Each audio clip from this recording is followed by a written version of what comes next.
What if your dream started leaking into reality? At first, it was small, barely noticeable, a flicker in the corner of the eye, like static in your vision that disappeared the moment you turned your head. People brushed it off as stress, sleep deprivation, too much caffeine. But something had shifted, something invisible had cracked, and through that crack, the first dreams began to slip. It started with color. A man in Belgium reported seeing a crimson sky at noon, filled with spinning gears instead of clouds, the exact same image from the nightmare he had the night before. A child in Brazil pointed to a spot on the ceiling and said that's where the wolves from his dream lived now, and when his mother looked up, she too felt the cold breath of something watching. The world didn't believe it at first. Scientists tried to explain the anomalies with atmospheric disturbances, mass psychosis, shared delusions, but explanations wore thin. Especially when the dreams became impossible to ignore. People began waking up with marks, not the faint imprints of bedsheets or the bruises of restless sleep, but scratches in patterns, burns in perfect circles, fingerprints where no one had touched them. A woman in Kyoto swore she had fallen asleep on her couch and awoke next to a pond that didn't exist the night before. A pond filled with silver fish she'd only ever seen in one place, her reoccurring dream. Then came the shared dreams. Two strangers, one in Iceland, one in Thailand, posted online the exact same dream journal entries, line for line.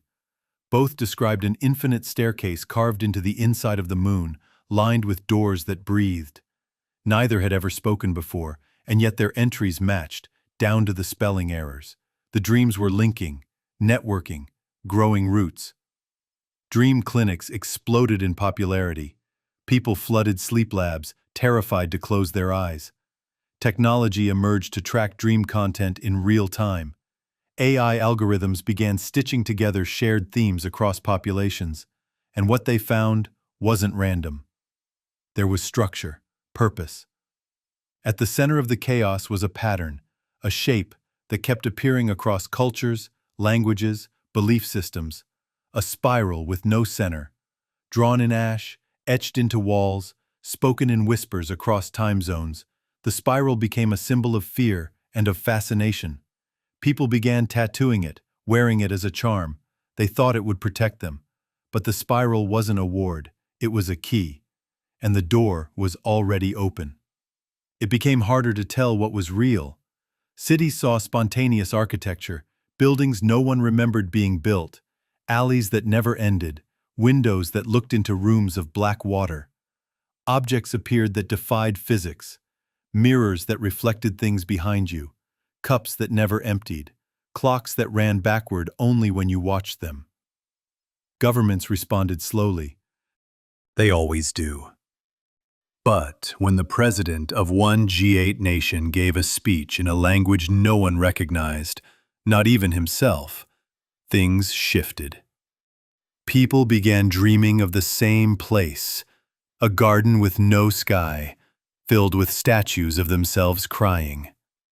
They would awaken crying too, and no longer knew why. Reality grew porous. Sleep became sacred or dangerous. Some tried to harness the dream leak. Lucid dreamers were treated like gods. Companies offered dream mapping services. For a fee, they'd chart your inner world, help you close the cracks before they spread. But it didn't help. Some cracks weren't just in the mind, they were in the world. And through those cracks, something else was watching. It wasn't a monster in the traditional sense, not claws and fangs. It had no name. It didn't need one. It was a feeling, like a memory you couldn't place, but always feared. People described it as the presence at the edge of sleep or the thing you almost see when waking up too fast. Some said it was beautiful. Most said it smiled too wide. The spiral was its footprint. Dreams were its fingers. Then came the daydreamers. People who began hallucinating while awake, pulled into dreamscapes without warning. They'd be mid-conversation and freeze, eyes wide, as if seeing something enormous just behind your shoulder. Some never came back. Time fractured. Tuesday happened twice. Planes landed before they took off. People received phone calls from their future selves warning them not to sleep. A city in Italy vanished for 6 seconds, then returned, with all its street signs in a different language no one could identify. People began building waking sanctuaries, rooms filled with blinding light, caffeine mists, cold air pumped through vents to keep the brain alert. But even they failed. Eventually, sleep finds you, and when it does, it brings your truths and your terrors.